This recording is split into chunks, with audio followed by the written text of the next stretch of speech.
If you're feeling unsteady and uncertain right now, you're at a very important point in your journey. You're in the void, you're in the in between.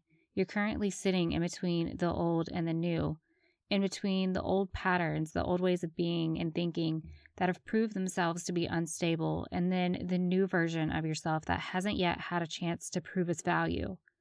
In order for us to manifest the things we want in life, we have to move through this void by losing trust in what we've known and then gaining trust in new ways of showing up in the world that can serve us more and create more happiness and abundance for us. The old beliefs and perspectives that have come from programming and negative experiences that you've built your life upon have steadily been showing themselves to you.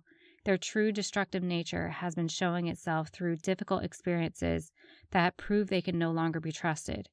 You've seen how these familiar ways of thinking and being have sabotaged you. It's now so much more clear.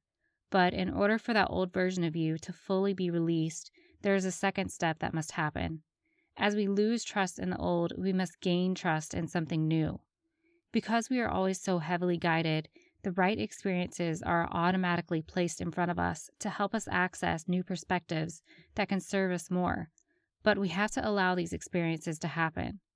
This can be difficult because we don't know yet if we can trust them, if we can trust that stepping into an entirely new paradigm will get us where we want to go.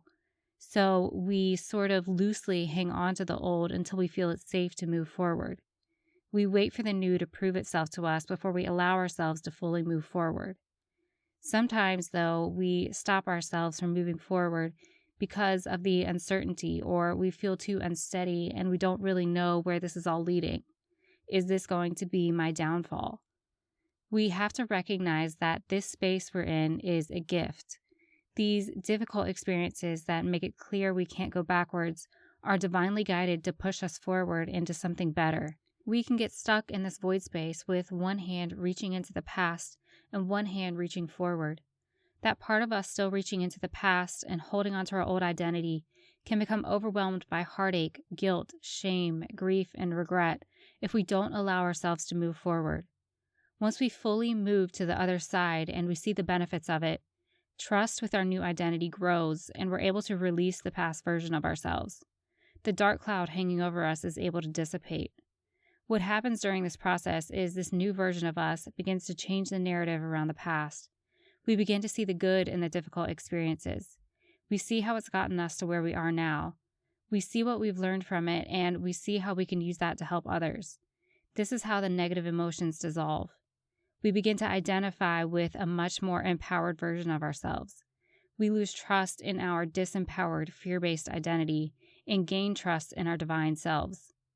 One is based on truth, and the other is based on untruth.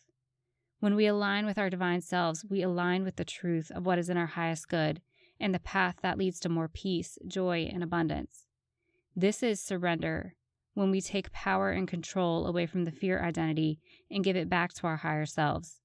We let go of false control and false security based on fear and disempowerment that we now recognize only ever brought us pain and struggle.